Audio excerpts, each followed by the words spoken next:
You are listening to the Norton Library podcast, where we explore classic works of literature and philosophy with the leading scholars of the Norton Library, a new series from W. Norton that introduces influential texts to a new generation of readers. I'm your host, Mark Chirino, with Michael Von Cannon producing. Today we present the second of our two episodes devoted to the Scarlet Letter by Nathaniel Hawthorne, as we interview its editor, Justine S. Murison. In part one, we discussed Hawthorne as a figure from the American Renaissance and how this novel secured his reputation as a major American writer.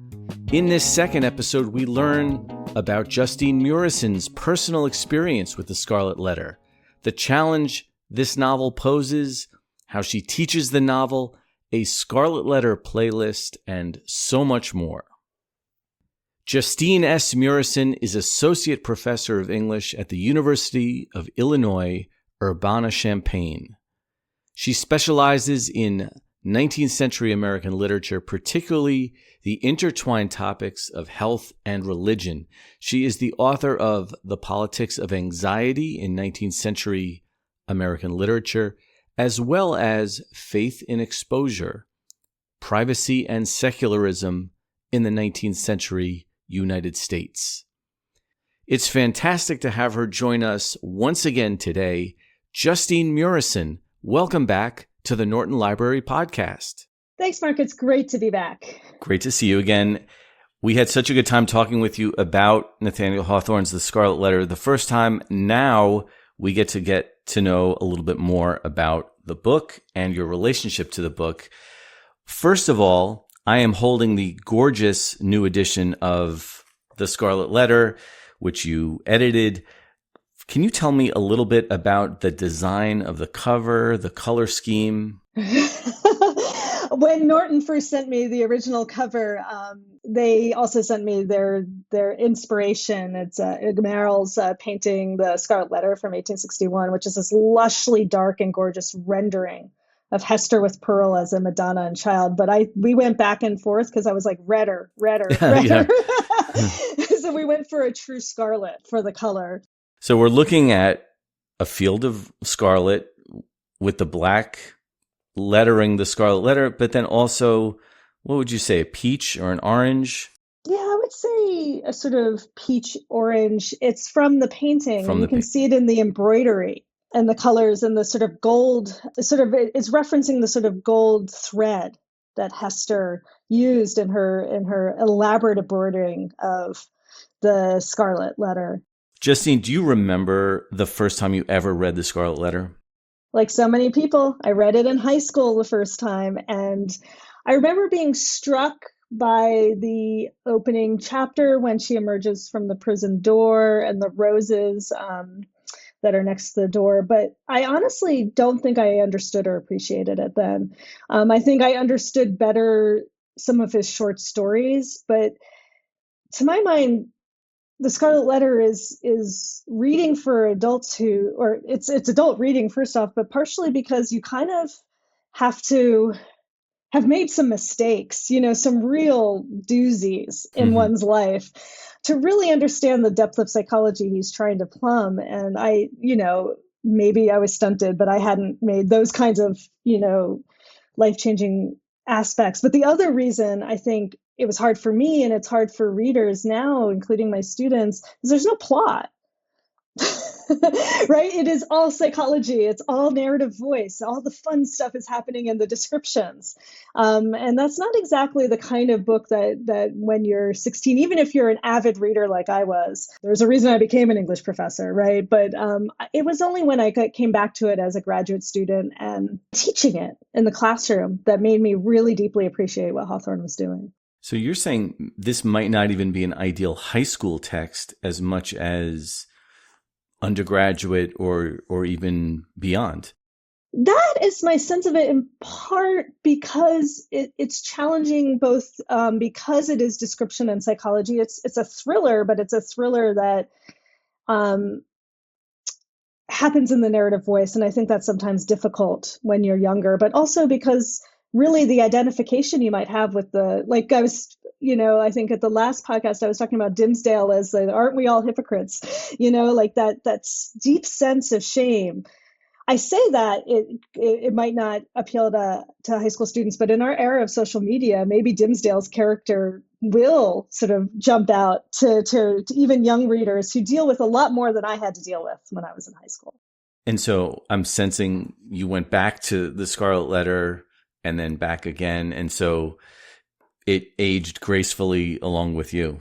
Yes, absolutely. And I think it's one of those novels that is almost like a perfect novel, and I say that knowing that is a huge claim for a novel, but there's a way in which it seals itself up. And I'm not going to give the full spoiler of the ending, but it seals itself up so well. And it is doing the kind of depth psychology we start to see more and more in 19th century fiction, of just as I was saying in the last podcast, that sense that like no character is just a flat character. All of them, including Chillingworth, have these strange ways in which you're drawn in to considering the complications of the relationship between psychology and society, or your resentments and then who you become, or your actions in the past and how they affect today.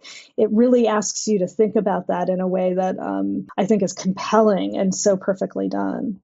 We like to ask what the challenges are to reading these novels. I think you've touched on a couple of these, about the plotlessness, mm-hmm. and perhaps the inexperience to life that might impede a full understanding of the Scarlet Letter. And so those two are definitely points well taken. Are there other things that you sort of have to work through when you're reading this particular novel? Yeah, I always name the plot as I always joke to the students that, like, if you're reading the Scarlet Letter for the plot, you're not reading it right. With the caveat that you can read it any way you want. But the sort of other thing that I think is hard for students to grasp, and this makes the Custom House equally challenging as the introduction to the Scarlet Letter, is when authors aren't being earnest, when they're being funny or they're making a joke. And, this might come up a little more in some of Hawthorne's other novels, but because the Scarlet Letter is so hell-fired, as he put it in his letter to Horatio Bridges. But like that sense that he's being wry sometimes. He's making jokes about these Puritan elders that Hester has to meet with. You have to take the narrative voice a little more lightly and a little more ironically. Then I think, since it's all narrative, it becomes a challenge both in the terms of the plotlessness, but also I absolutely adore our students. Our students today are very earnest, and they want it to be one thing or another. I think, like that sense that they want to read it for a moral, or they want to read it for a straightforward accounting. Is it also a challenge for readers to know the historical context in which Hawthorne is writing, but also writing about? Is that crucial to understanding the novel? I think that this novel, you could probably read it without knowing the historical aspects, but the risk of the novel is always that people read it as a window into Puritan life in the 17th century, and the first generation of immigrants to Massachusetts Bay. It just is not going to do that, for all the reasons we talked about last time about his sort of theory of the romance, but also that even setting that aside, anytime an author writes something, a historical romance or historical novel, it's more about the time they're writing than it is about the setting in the past. And so, his watching his nation sort of, deal with reform movements, abolition, slavery. The U.S.-Mexico War had just happened, and the 1848 revolutions were happening. So it's as much a sort of moment of chaos for him and sort of political uncertainty that births the Scarlet Letter as much as anything that's happening in the past. But that is a challenge, because then you have to know about two different periods. Yeah. Luckily, I think the Scarlet Letter, with its heavy symbolism and its narrative voice, still opens up, even if you don't know either. Here comes an unfair question, Justine. Do you have a favorite line in the novel? My favorite line is actually one that is typographically evident and is kind of harder to do on a podcast, but it's about Dimmesdale. The narrator is describing how Dimmesdale obliquely confesses to his sins in the pulpit. In a very Calvinist way, he just talks about himself as the most vile sinner, the worst sinner in the world, which is just banal Calvinism. Everyone is the worst. We all are depraved. We all need God's grace is sort of Calvinist theology. And the narrator says, the minister well knew, subtle but remorseful hypocrite that he was, the light in which his vague confession would be viewed. He had striven to put a cheat upon himself by making the avowal of a guilty conscience, but had gained only one other sin and a self-acknowledged shame, without the momentary relief of being self-deceived. He had spoken the very truth and transformed it into the veriest falsehood. And yet, by the constitution of his nature, he loved the truth and loathed the lie, as few men ever did. Therefore, above all things else, he loathed his miserable self. What I love about this line, and especially is that first sentence, the minister well knew, subtle but remorseful hypocrite that he was. And that has an exclamation point. So first it's an aside. So Hawthorne uses dashes and he sidles up and whispers to you in these dashes, subtle but remorseful hypocrite that he was. I love taking that apart, that sense that he's subtle at his hypocrisy and he's remorseful about his hypocrisy. He loves the truth, so he hates himself, right? And that sense that what we get there is we are not asked to condemn Dimmesdale fully, but we are asked to, we're seeing he's a hypocrite. He's a total hypocrite, but he's remorseful and he's subtle and he's the worst hypocrite you can find. And he's the most remorseful one. Like he doesn't let you sit with the sense that Dimmesdale's doing this necessarily in bad faith. He is both things. He's remorseful and subtle at his hypocrisy. So does Dimmesdale have self-knowledge at this moment? No. And I think that's what it is. I think the fact that Dimmesdale is both able to have enough self-knowledge to know that he is not completing any sort of penance and that he's actually putting more sins on himself in the sin of this basically this cheat, this lie. When Dimmesdale and Hester meet in the forest to make the plan to leave, that's when Dimmesdale has his most jarring shift, he describes it as a sort of revolution in the sort of kingdom of his morals, that sense that, what's happening to Dimmesdale is he's suddenly becoming the potentially, I don't want to say evil because that uses like stronger language than Hawthorne would, but that he starts thinking he can he's whispering things to young girls, he's cursing at old women. That sense that it has unmoored him from his morality, and he is weak. He cannot handle it the way Hester can. That's a great moment that you're describing, and it's a great description too. I want to do something a little bit cheeky for a podcast host and ambush you with my own favorite line in the novel. Oh, yes. One that I remember from being a student in the New Jersey public high school system.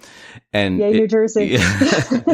On page 144 of your edition, in chapter 13, Another View of Hester, it says, the Scarlet Letter had not done its office. It's a one-sentence paragraph. So it really lands with a lot of authority. What does that sentence mean? What role does that singular sentence play in the novel? That sentence is so important. In fact, the sort of very famous American Studies scholar, Sack Van Berkovich, wrote a whole book basically about that sentence. I love this moment too. This is sort of, if Dimmesdale's subtle but remorseful hypocrite is maybe the first lecture I would give my big lecture class on the Scarlet Letter. The second one is this sentence, great. The Scarlet Letter had not done its office, because it comes after this moment when the narrator is describing sort of Hester's decision that it's really not worth being alive if you're a woman these days, and the sort of way in which, what would it take for women to be equal? And it is hilarious because it starts with, first you have to just change society completely, just tear it up in the roots and start again.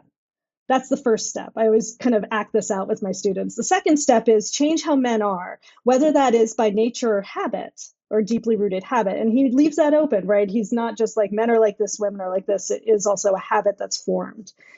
So just first destroy society and build it up anew, and then change how men are, whether that's nature or habit, and then change how women are, whether that's nature or habit. And after she's contemplated that, or the narrator has sort of imaginatively sort of thought through what it would take for women and men to be equal in society, that's when we get that line, the Scarlet Letter had not done its office. That sense that, what is its office? Conformity to the society she's in, right? And that sentence also points to an ending. Will it do its office? It sounds like it will. Right. So that is one of the most important lines in the whole novel. You mentioned in teaching this novel, you've actually mentioned your students and the role that the classroom would play with presenting this. What other techniques do you use to make this book come alive? First, it's a book to slow down on, right? We spend time on Hawthorne's language.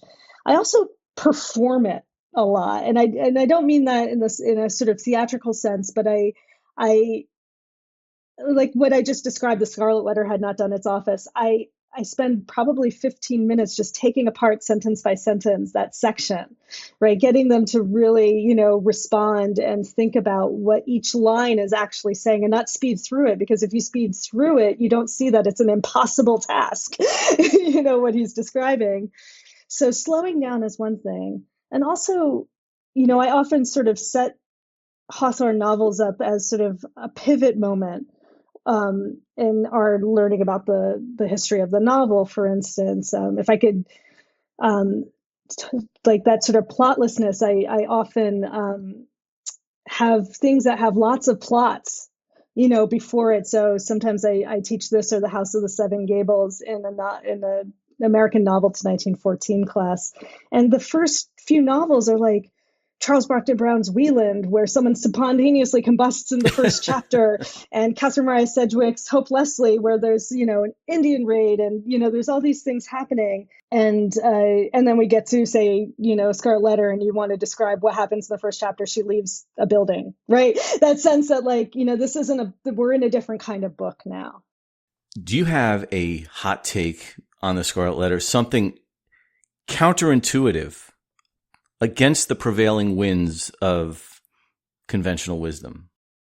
I don't know if this is a hot take necessarily. It's feminist. Hawthorne isn't feminist at all, but I think Hester Prynne is a feminist figure. And I know that, one of the things that Hawthorne is known for, almost in a cliched way, is one letter he wrote to William Ticknor complaining about that damn mob of scribbling women. And these are the people who are competing with him in the literary marketplace and winning. So he is, sad, angry. Ticknor and Fields is the publishing firm that does all his books. Ticknor, they're also basically his bank. They're acting as fiduciary right. Service for him. So he has a bad rap. He was very strangely put off and compelled by Margaret Fuller when he met her before she died in Concord. And so the book exceeds the man, is what I would say. I think that Hester Prynne is someone who only comes out of someone who's grappling deeply with what is both a challenge to his mindset and giving it that space to be a challenge. I think that Jane Swisshelm, who was this abolitionist and journalist, feminist at the time, she reviewed the book and she said, if it was meant to impart the moral that women should never stray from the narrow path laid out for their gender, she says his book is the most sublime failure of the age. Wow. Yeah. And I love that because he's a failure if that was his goal, but he succeeds well beyond what I think a less skilled author would be able to achieve. So that's fascinating that Hester herself could be a feminist icon or a rich female character in a way that even transcends the writer who created her. And I think that still remains today. I think that's what my students see in Hester. I think that's how she appears in our pop culture when she does. That sense that what he's created exceeded what he in his letters or his journals might say. Well, let's talk about that for a second, about pop culture and other appropriations of this novel in the 175 years since it was published. Have there been adaptations, reappropriations in other media, other ways to absorb the story? Yeah, absolutely. There's early films. You can get a lot of stills. I grab them for my lectures often. There's an opera. There's a pretty famous dance. I've never seen it, but I've seen images of it, created by Martha Graham. Probably for our generation, there's this horrible, hilarious adaptation from the 1990s with Demi Moore as Hester Prynne and Gary Oldman as Dimmesdale. Why is it horrible? Oh, I can't even describe well, first off, of course, because it's a Hollywood film in the 1990s, they play with the book a bit, but it has a happy ending. Oh, wow. And I can just say that none of Hawthorne's novels have happy endings. They have equivocal endings or bad endings, but they never have happy endings. What I've noticed is that it hasn't shown up quite as much in the last 20 or so years. There's Emma Stone's Easy A, where it's about, just as the Scarlet Letter is, the double standard where women are punished for sexual transgression and men are not. And I do know that in 1990s, in Smells Like Teen Spirit, Nirvana's video, the cheerleaders all have A's on them. So is the novel hard to adapt in a film because of the plotlessness that you described? Absolutely. You have to either do what they do in the Demi Moore movie, where you take the affair and make it the center of the movie, or you have to, I'm not even sure how one would do it. I think that early films were carried on the fact that everybody knew the story. But now the quote unquote fun part of the story happens before the novel begins. So you really have to sort of shift things around. But I think if we think about Hollywood today, a lot of movies are all plot, no psychology, right? Like that's the Marvel movies, right? That sense that like it's just chase after chase after chase, right? That sense that that kind of movie, like a movie about psychology that doesn't give you any satisfying villains and heroes, is not quite in our mood. What I think an article in the New Yorker called the new literalism. I don't know if they could make a movie about this, but the notion of the found document, or the guy sort of exploring the custom house and uncovering the story and sort of piecing everything together, that's a plot in and of itself. So maybe that would work. Do you think that's the kind of plot that only academics would love? That's all I care about, Justine. One of my favorite moments that shows up in pop culture is actually in that sort of gem of a rom-com, Crazy Stupid Love, with Steve Carell and Julianne Moore. Oh, okay. This is early aughts, or maybe around 2012, but their kid has to give a report on the book, and they ask him, what does the A stands for? And he says, A is for asshole, because only assholes fall in love. And it's just this moment, and they talk about the Scarlet Letter, but it just, I think the plotlessness really, it makes it the best read, but I'm not sure if it always translates to the screen. You talked about the opera of the Scarlet Letter. Is there any other music that this inspires? Do you have a Scarlet Letter playlist you can suggest to our listeners? I guess my Scarlet Letter playlist would be all Riot Girl music. Sort of Bikini Kill, Slater-Kinney, Hole. The sort of music that screams out what Hester is sort of crushing down inside of her. Added benefit is I cannot imagine Hawthorne enjoying one single second of a Bikini Kill song, so it would actually be very funny too. But yeah, I always think of something like Riot Girl when I'm thinking of Hester Prynne especially. You mentioned Margaret Fuller in our first episode and throughout some of these answers as somebody that Hawthorne was familiar with and was a prominent figure around the time that Hawthorne wrote. Could you talk a little bit more about her influence and how Hawthorne might be responding to her? Yeah, so Margaret Fuller was probably one of the most prominent women intellectuals. She's a transcendentalist. She edited The Dial for a while. Emerson, with Emerson, she was close with Emerson. And she wrote Woman in the 19th Century, which is the sort of first major book about women and women's place in society and gender for that generation. And she is a true intellectual. She's also the first foreign correspondent for a woman foreign correspondent for a newspaper. And she goes to Italy and meets, aristocrat gone to seed and marries him. And they have a baby. Well, they might have married. That's like a little iffy. And they have a baby, and she dies when they were trying to get back in 1849. So she dies before Scarlet Letter is published, but they met, and she's just such a forceful character that I think she challenged Hawthorne intellectually. I think she had an impact on him. So we see her character in Hester, but that kind of strong intellectual woman then is in Zenobia in the Blithedale romance, and Miriam in the Marble Fawn. Like, she keeps coming. He can't shake her in the sort of sense of what she modeled for him, but he also sort of curdles about her too. I think they're very excited to meet her, when they're in Concord in the 1840s, but I think he gets a little snide in some of his letters in the 1850s about her. And is there a sense that Pearl is destined to be the same kind of individualist that Hester is and the other female characters that Hawthorne created?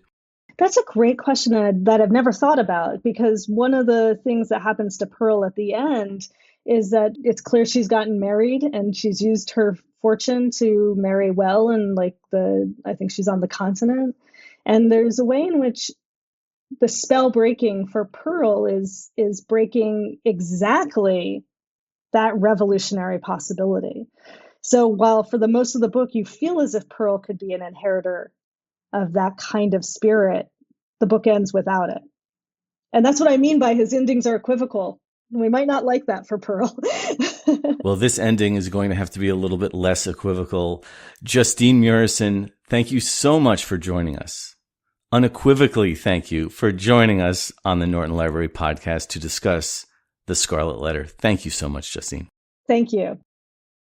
The Norton Library edition of The Scarlet Letter by Nathaniel Hawthorne, edited by Justine S. Murison, is available now in paperback and ebook. Check out the links in the description to this episode for ordering options and more information about the Norton Library, including the full catalog of titles.